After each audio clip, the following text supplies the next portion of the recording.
Distributed systems is the art of connecting software across different machines, locations, and platforms. Maybe you need to send thousands of emails without slowing down your website. Maybe you need to capture data from remote sensors, or maybe your .NET company just bought a Java company and the boss wants you to integrate your code with theirs.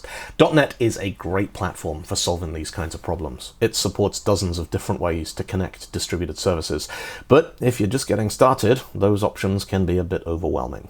I'm Beattie. I'll be at Techorama with my workshop Introduction to Distributed Systems with .NET.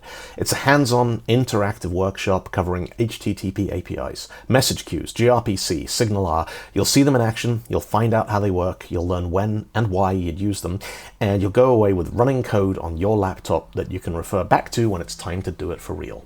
That's Techorama Belgium in Antwerp, 26th to 28th of May. Tickets are on sale now at techorama.be. See you there.